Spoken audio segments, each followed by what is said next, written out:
नमस्कार साथियों, आज मैं पुनः आप लोगों के सामने एक नया वीडियो लेकर के आ रहा हूँ जो सीटेट 2023 के लिए बहुत ही महत्वपूर्ण होगा। और उससे पहले मेरा मोटिवेशनल कोर्स है कि अगर आप लोगों के अंदर कामयाबी का जुनून है, तो मुश्किलों की कोई औकात नहीं है जो आप लोगों को अपनी मंजिल तक जाने से रोक ले। अगर उस कामयाबी के जुनून को आप लोगों को लगातार अपने अंदर जगा के रखना है और उसको ज़िंदा करके रखना है, अगर जिस दिन वो डेड हो गया, उस दिन आप लोग समझ लेना कि आप लोगों की कामयाबी आपके कदम नहीं चूमेगी। अगर उसको आप लोग लगातार वो उस ज्वाला को आप लोग लगातार वो ज्वाला धधकती रहेगी और तो आप लोग अपनी मंजिल से कभी भी दूर नहीं हो सकते। एक दिन वो आएगा कि मंजिल आप लोगों के कदम ज़रूर चूम लेगी। ऐसी कोई भी चीज़ ही नहीं है जिसमें मनुष्य अगर प्रयास करता है तो वो चीज़ हासिल नहीं हो जाती है। तो आज साथियों मैं आप लोगों के सामने एक 2000 सीटेट 2023 के लिए सजीवों के सजीवों की विशेषताओं के ऊपर जहाँ से कम 2 से 3 क्वेश्चंस बन जाते हैं, उनको मैं लेकर के आ रहा हूँ और आप लोग प्लीज़ उस पर विशेष तरीके से अपने साथियों को उनको शेयर करें, जिससे कि उन समस्त लोगों का भला हो सके, मेरे द्वारा बताई गई चीज़ों से और आने वाले टाइम में वो लोग सीटेट एग्ज़ाम में क्वालीफ़ाई हों। तो आप लोग ज़रा देख लीजिए, हम लोग आज विचार करते हैं, चर्चा करते हैं चलिए। तो मैंने निम्नलिखित बिंदुओं में इनको नोट करके रखा है और नोट इसलिए मैं कर देता हूँ क्योंकि आप लोगों का समय बहुत ही ज़्यादा महत्वपूर्ण रहता है और समय महत्वपूर्ण होने की वजह से और इसीलिए मैं इनको टाइम की बचत के लिए, टाइम की सेविंग के लिए इन समस्त चीज़ों को मैं थोड़ा नोट कर देता हूँ। और आज पहला बिंदु आप लोग देखिए, नंबर 1, कौन से कीड़े-मकोड़े अपनी मादा कीड़ों की गंध से पहचान लेते हैं? तो वो रेशम का कीड़ा एक ऐसा कीड़ा होता है, जो अपनी मादा जो कीट होता है, उसको पहचान लेता है। नंबर दूसरा, कौन से पक्षियों की दृष्टि मनुष्य से 4 गुना अधिक होती है? ये अपनी शिकार को दूर से ही पहचान लेते हैं। ये आप लोगों के सीटेट में क्वेश्चन आता है, तो इसमें ऑप्शन में पड़ा रहता है बाज, गिद्ध एवं चील। तो बाज, गिद्ध एवं चील का जो आइज़ होती हैं, उसमें आप लोग थोड़ा-सा देखिए, चील की जो आइज़ होती हैं, उसके शरीर के आकार की तुलना में कहीं बहुत ही ज़्यादा बड़ी होती हैं। कहा जाता है कि अगर 10 किले का बाज है और 91 किले का कोई व्यक्ति है, तो उसकी जो आइज़ होंगी, लगभग दोनों की आइज़ सिमिलर होती है। और इनको देखने की जो तीव्रता होती है, कहीं न कहीं ये इनका जो आँखों का एडजस्टमेंट होता है, जब ये अटैक करता है किसी भी चीज़ पर, तो आँखों के गोलक का जो एडजस्टमेंट होता है उनकी मसल्स का, वो बहुत ही बेहतरीन होता है और आसानी पूर्वक अपनी शिकार को लगभग में 3.2 किलोमीटर दूरी तक ये देख लेते हैं। तो इसलिए कम से कम 4 से 8 गुना क्षमता होती है मनुष्य से कहीं अधिक देखने की और इसीलिए अपनी शिकार को ये दूर से ही आइडेंटिफ़ाई कर लेते हैं और जिससे कि पहचान लेते हैं और उस जीव की वो हंटिंग करते हैं। दूसरा पॉइंट, पक्षी एक ही समय में 2 अलग-अलग चीज़ों को देख सकते हैं क्योंकि इनके सिर के दोनों तरफ आँखें होती हैं, किंतु उल्लू की आँखें चेहरे के सामने होती हैं। तो आप लोगों को पता रहना चाहिए कि पक्षी एक वो जीव है जो जिसका वो कम से कम अपनी आइज़ को 360 डिग्री पे घुमा देता है, उस तरीके की उसकी आइज़ की मसल्स बनी रहती हैं। वहीं आउल की जो उल्लू की जो आँखें होती हैं, वो उसको ज़्यादा से ज़्यादा 150 डिग्री पर ही घुमा पाता है और वो केवल सामने पर ही देख पाता है।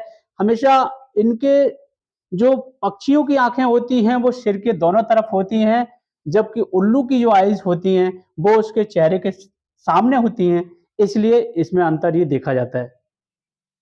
कौन-सा जीव कान कान से सुनने के अलावा हवा भी करता है? तो आप लोग ये देखिए, हाथी एक ऐसा जीव है, जो कान से सुनने के साथ-साथ कान से अपने बॉडी के टेम्परेचर को संतुलन करने के लिए इसका बॉडी इतना लार्ज होता है कि उसकी बॉडी का जो टेम्परेचर होता है वो अत्यधिक होता है और अत्यधिक होने के कारण उस टेम्परेचर को रेगुलेट करने के लिए हमेशा ये अपने कानों को हिलाता रहता है। तो सीटेट में ये क्वेश्चन पूछ लिया जाता है कि ऐसा कौन-सा जीव होता है जो कानों से सुनने के साथ-साथ कानों को हिलाता भी है? तो उसका आंसर आपका हाथी होगा। जो हाथी का ये अपना फंक्शन रहता है, जिससे कि बॉडी के टेम्परेचर को मेंशन कर पाए, संतुलित कर पाए। नेक्स्ट, कौन सा जीव सुन नहीं सकता किंतु जमीन पर हुए कंपन को महसूस कर सकता है? तो आपका उसमें आंसर हो जाएगा सांप। सांप एक वो जीवधारी होता है जो उसके कान जो होते हैं आउटर साइड दिखाई नहीं देते, वो सुन भी नहीं पाता, महसूस केवल और केवल आप लोग जो हमारे पृथ्वी पर जो वाइब्रेशन होता है उसके आसपास केवल वो उसको महसूस कर पाता है। उसका सबसे बड़ा रीज़न ये रहता है, जो उसकी कान की स्टेपीज़ अस्थि होती है, वो कहीं न कहीं उसके गलफड़े के पास जुड़ी रहती है और गलफड़े के पास जुड़े रहने के कारण वो उसको ट्रांसफ़र करती है उसके ब्रेन में, तब उसे महसूस होता है कि यहाँ हलचल हो रही है, कहीं कंपन हो रहा है, वाइब्रेशन हो रहा है और इसीलिए वो उसको महसूस कर लेता है थोड़े-से डिस्टर्बेंस को, लेकिन कानों से साँप नहीं सुन पाता है। नेक्स्ट, कौन-सा कीट अपने शरीर के सदस्यों को, अपने समूह के सदस्यों को छोड़ी गई गंध द्वारा पहचान लेते हैं? तो वो चींटी है। चींटी एक ऐसा कीट होता है कि अपने उसके जो ग्रुप मेंबर्स होते हैं, उनके द्वारा एक दुर्गंध छोड़ी जाती है, जिसे हम लोग एक सेकंड, जिसे हम लोग फीरोमोन कहते हैं। फीरोमोन। फीरोमोन नामक ये गंध छोड़ी जाती है चींटियों के द्वारा और इसी गंध से क्या होता है कि उसका जो सदस्य होता है चींटियों के समूह का सदस्य उनको पहचान लेता है कि चींटियां किस रास्ते पे गई हैं और फीरोमोन जो गंध होती है चींटियां छोड़ती चली जाती हैं, उसी गंध के सहारे उनका जो सदस्य होता है उनके समूह से नहीं खोता है, अलग नहीं हो पाता है, वो उसको कहीं न कहीं उसके पीछे चला जाता है, उसकी गंध लेते हुए। तो चींटियों में अपनी एक विशेषता होती है कि फीरोमोन नामक गंध का श्रवण करती हैं, जिससे कि उनके जो सदस्य साथी होते हैं, वो उनसे कहीं दूर नहीं हो पाते हैं। नेक्स्ट, कौन हमारे शरीर की गंध और तलवे की गर्मी से हमें अंधेरे में भी ढूंढ लेता है? जो आंसर आपका है मच्छर। मच्छर आप लोगों ने देखा होगा कि अगर आप लोग अंधेरे में भी लेटे हुए हैं कहीं, तो मच्छर वहीं पहुंच जाता है। उसका सबसे बड़ा रीज़न ये रहता है कि मच्छर में आपको आइडेंटिफ़ाई करने की विशेषता ये रहती है कि हम लोगों के तलवे की जो गर्मी होती है और हमारे जो शरीर की गंध होती है, उसको कहीं न कहीं वो महसूस करके वो हमारी बॉडी के आस-पास पहुँच जाता है, जिससे कि हमारी बॉडी से रक्त को वो चूसने का काम करता है और वो भोजन ही उसका रक्त ही उसका भोजन है। नेक्स्ट, कौन से जानवर अपने मल-मूत्र की गंध द्वारा अपने क्षेत्र को पहचान लेते हैं? तो इसमें बाघ, कुत्ता एवं शेर। तो ये आंसर रहता है सीटेट में कि ऐसे कौन से जानवर होते हैं कि जो अपने मल-मूत्र की गंध द्वारा अपने क्षेत्र को पहचान लेते हैं। जैसे अगर देखें कि कोई भी जानवर बाघ, कुत्ता या शेर है, अगर अपने किसी इलाके में अपना मल-मूत्र छोड़ के जाएगा और उसके बाद दोबारा से आकर के उसकी स्मेल लेकर के वो दोबारा से आ जाएगा उस क्षेत्र में, कि यही मेरा एरिया है। फिर उसके बाद वो इसमें प्रवेश करे या नहीं करे, वहाँ रहे या नहीं रहे, उससे कोई भी तात्पर्य नहीं रहता है, लेकिन वो उससे उस इलाके को आकर के पहचान ज़रूर लेता है। नेक्स्ट, कौन से जीव अपने शिकार को पकड़ने हेतु जीभ का प्रयोग करते हैं? जैसे उसमें आंसर हो जाएगा मेढक एवं छिपकली। आप लोगों ने देखा होगा मेढक एवं जो छिपकली होते हैं, वो अपने शिकार को दूर से ही खींच लेते हैं। उनकी जीभ की एक विशेषता ये रहती है, जीभ उनकी काफ़ी लंबी होती है, जिससे कि फटाक से वो शिकार को दूर से ही खींच लेते हैं और अपना उस कीट को भोजन बना लेते हैं। नेक्स्ट, रात्रिचर जानवर एवं पक्षी कौन से रंग को देख पाते हैं? ये केवल और केवल काला एवं सफेद रंग को ही देख पाते हैं। इसके अतिरिक्त इनको किसी प्रकार का कोई भी रंग दिखाई नहीं देता है। उसका सबसे बड़ा रीज़न होता है, इसमें हम लोग आंसर ले सकते हैं। वो पक्षी का एग्ज़ाम्पल ले लेंगे तो उल्लू मान लीजिए उसको। उल्लू जो होता है, इसे रात्रिचर है, इसे अन्य जानवरों में मान लीजिए जैसे बिल्ली ले लीजिए, बिल्ली को भी रात में काला या सफेद रंग ही दिखाई देता है। पक्षियों में उल्लू ले लीजिए एवं रैकून ले लीजिए। रैकून। रैकून पक्षी एवं उल्लू जो पक्षी होता है, इनको भी रात्रि के समय केवल और केवल काला एवं सफेद रंग ही दिखाई देता है। अदरवाइज़ रंग को ये आइडेंटिफ़ाई नहीं कर पाते हैं। इनका एक साइंटिफिक रीज़न होता है, उसको आप लोग देखिए। इनकी आइज़ में, उल्लू और रैकून की आइज़ में रोड सेल्स पाई जाती हैं। कौन सी सेल्स? रोड सेल्स पाई जाती हैं। रोड सेल्स हमेशा आप लोग ये देखें, ये जो रोड सेल्स होती हैं, केवल और केवल काले एवं सफ़ेद रंग को ही आइडेंटिफ़ाई कर पाती हैं, लेकिन अदरवाइज़ जो रात दिन में जिन जीवों को दिखाई देता है, वो आप लोग देखें, उनके आँखों में कौन सेल्स होती हैं? दिन में दिखाई देने वाले जीवों की। कौन सेल्स होती हैं? ये कौन सेल्स समस्त रंगों को पहचान लेती हैं।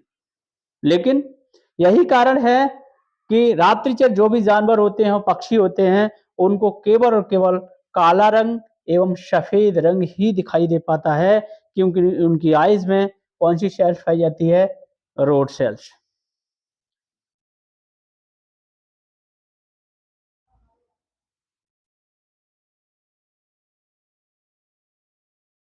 और आप लोगों ने देखा होगा तो कुछ रात्रिचर जो जानवर पक्षी होते हैं, उनकी आइज़ चमकदार होती हैं। उनके चमकदार होने के पीछे एक सबसे बड़ा रीज़न है, उनके लेंस के पीछे एक परत पाई जाती है, एक लेयर होती है, जिस लेयर का नाम है टैपिडम ल्यूसिडम। टैपिडम ल्यूसिडम नामक जो परत होती है, जब आप लोग देखें अगर रात्रि में कोई बिल्ली वगैरह आप लोगों के सामने आ जाए या कोई भैंस वगैरह हो, जब उनकी आँख पे आप लोग टॉर्च लगाएँगे, तो आप लोगों को पता रहना चाहिए, वो बहुत तेज़ी से चमकती हैं आँखें। उनकी आँखों का चमकने का रीज़न ही है टैपिडम ल्यूसिडम नामक परत। नेक्स्ट,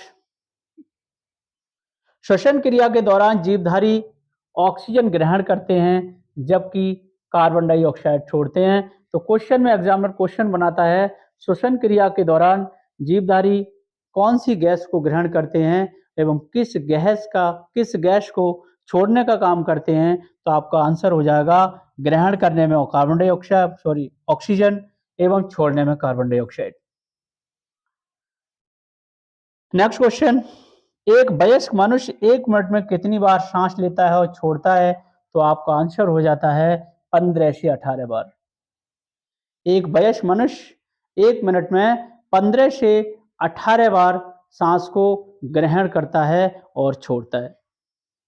नेक्स्ट, कौन अपनी गर्दन को काफी हद तक पीछे तक घुमा सकता है? तो इसमें आंसर रहता है, 4 ऑप्शन पड़े रहेंगे, तो इसमें आपका आंसर होगा उल्लू। उल्लू एक वो पक्षी होता है जो अपनी गर्दन को 360 डिग्री पर घुमा देता है। इसकी जो ब्लड वेसल्स होती हैं गर्दन की, नेक की, उन पर भी किसी प्रकार का कोई भी इम्पैक्ट नहीं पड़ता है 360 डिग्री पर घुमाने पर भी। इसकी अपनी एक विशेषता है। नेक्स्ट,